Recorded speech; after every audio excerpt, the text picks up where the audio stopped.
Our programs offer many languages. Please visit suprememastertv.com/schedule. Nos programmes offrent plusieurs langues. Veuillez visiter suprememastertv.com/schedule.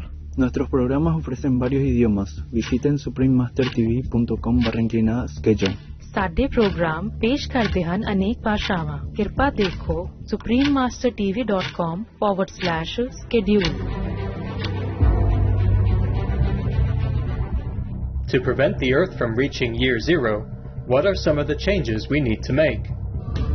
Our demands: government stop subsidizing animal agriculture and start promoting organic plant agriculture. 2, media report the truth about animal agriculture's devastating impact on human health, the environment, and our fellow creatures.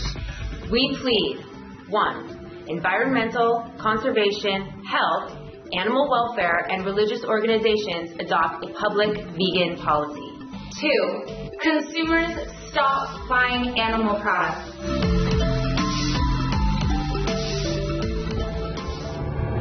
Climate Crisis, Countdown to Year Zero, Part 5 of 7. Continue watching to find out more.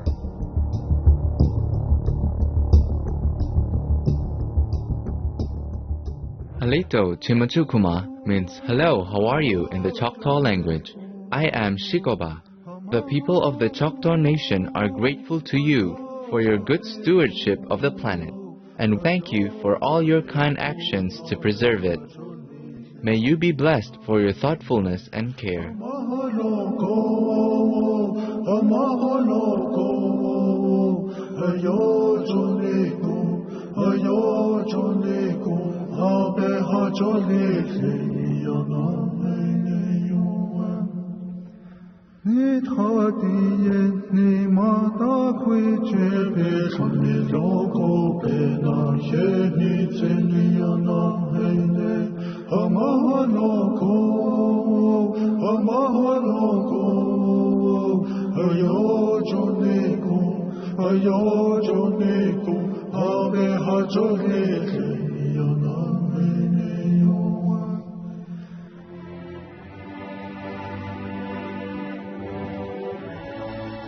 Welcome to part 5 of our 7-part series, Climate Crisis, Countdown to Year Zero.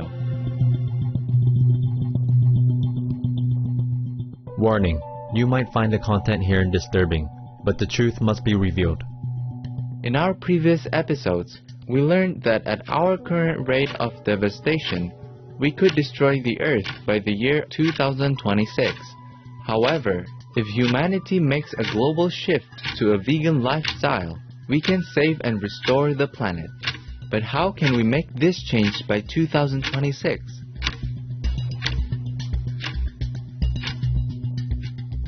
Dr. Sailesh Rao, one of the brilliant minds behind the creation of the Internet, is dedicated to preventing Year Zero from happening. He explains that in 8 short years, the Internet went from something that no one had even heard about to something that everyone needed to have. He believes the same model used to develop the Internet can be used to achieve world vegan.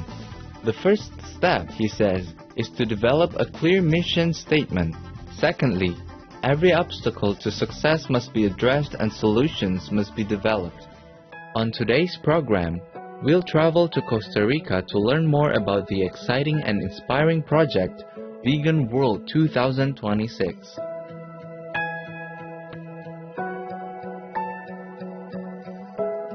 I was just looking at that beautiful tree. It's a tall one. It's called Mountain Guarumo. It's funny how it fights to get light, then it flourishes beautifully. So the mission of Vegan World 2026 is to co-create a culture of normalized nonviolence. So we are on top of a hill that used to be coffee farms and cattle ranches, and it has now been turned into a native forest. And the idea is to understand how to live in harmony with nature, so that we are not running away from animals, we are not running away from spiders or killing them off when they come into our homes. We are figuring out how to live in harmony with nature. We have to transition to a way of living where we can return land back to nature, bring back the forest, bring back the wild animals, so that we can sequester carbon, heal the climate, and solve the biodiversity loss issue. So essentially returning Earth back to its pristine form, Eden, back to nature. We are taking care of animals as opposed to constantly killing them, which is what we are doing now. I mean, the conditions are right for a rainbow. The sun is just peeking out. Critical mass is less than 3% of a population moving in a particular direction. There is no way to humanely kill an animal. When you become a vegan, you are actually regaining your purpose. Awakening to Survival 2026.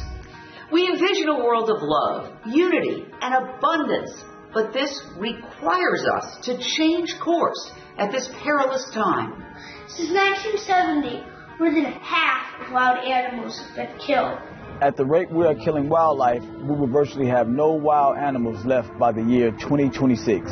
This loss means whales, penguins, monkeys, koala bears, tigers, eagles, giraffes. None of these animals would be left except in zoos. This is the biggest crisis of our lifetime because it threatens our very existence. This horrific milestone will mark an ecological turning point. Year zero will present unimaginable extreme weather on a scale that the human race has never experienced. Extreme drought, massive wildfires, flood events. That extreme weather will in turn trigger political and societal disruption and chaos as millions are displaced and become refugees.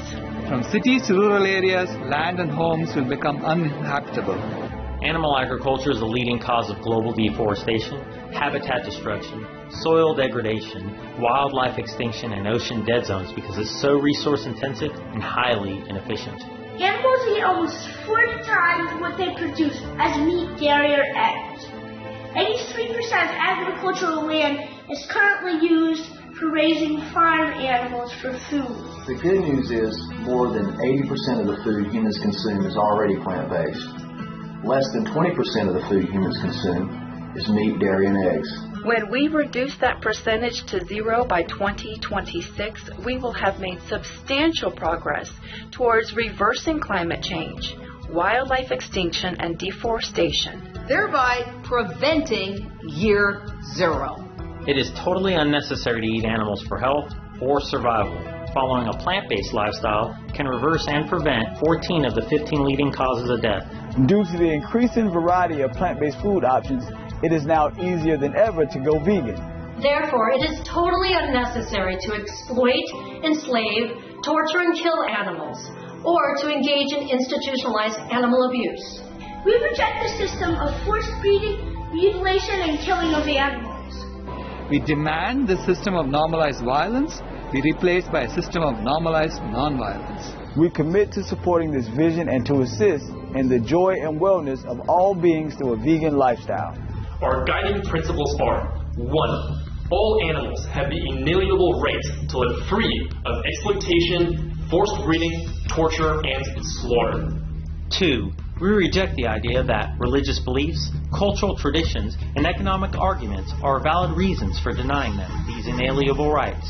3. We believe in the intersectionality of these basic rights with inalienable human rights. Compassion for all life is infinitely sustainable. Our demands: government stop subsidizing animal agriculture and start promoting organic plant agriculture. 2. Media report the truth about animal agriculture's devastating impact on human health, the environment, and our fellow creatures. We plead: 1. Environmental, conservation, health, animal welfare, and religious organizations adopt a public vegan policy. 2. Consumers stop buying animal products.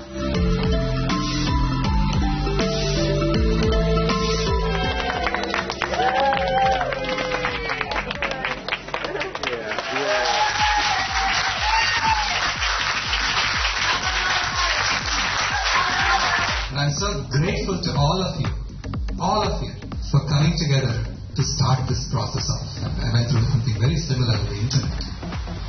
We did exactly the same thing during the internet era. A whole bunch of people got together and we decided to create these documents that list out the best practices for how you make any connection on the internet. In most cases, we just took what was already there and said that seems to be the best way to do it, and we endorsed it. And wherever they didn't know how to do it, we actually set up a task force and we figured out how to do it. How are y'all doing? Our question was within the workforce development umbrella. And the question was, how do we provide jobs for those leaving slaughterhouses and other animal harming jobs? Nobody wants to work in a slaughterhouse. It's alternative production. And when you're good with your hands, farmers of old could do anything. There's a tremendous commonality between chicken farming and mushroom farming. One of the answers is going to be grassroots, literally, like individuals being there, boots on the ground. So if we, as vegans, we go to them, walk with them. Here's a bridge. Come and spend your life working to save the animals.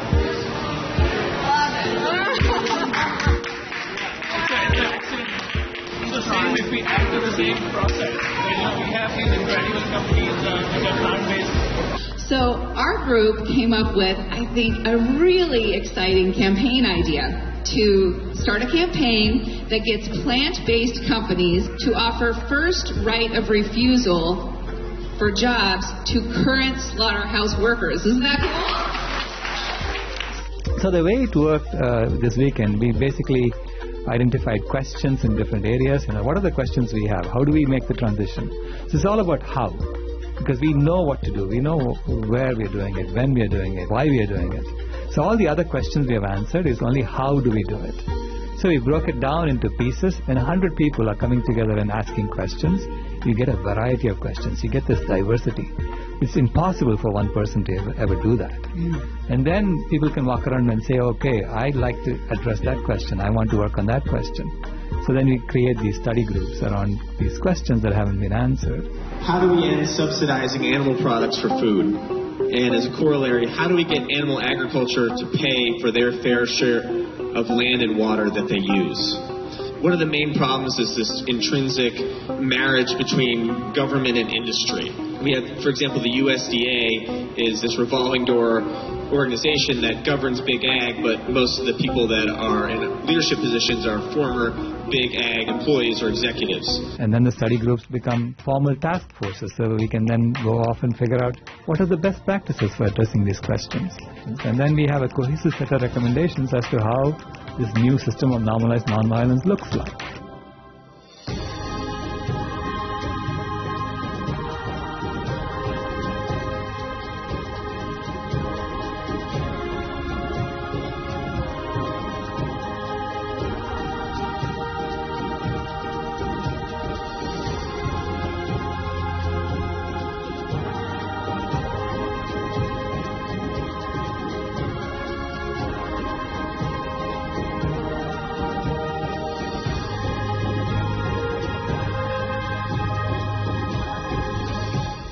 How exciting to learn about this promising method to promote veganism around the globe. May all those involved be blessed abundantly.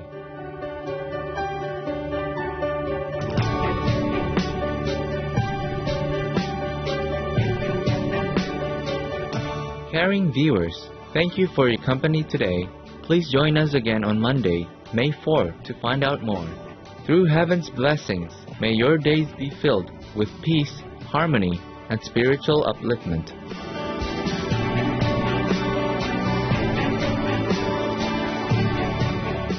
Our programs offer many languages. Please visit suprememastertv.com/schedule and suprememastertv.com/PE.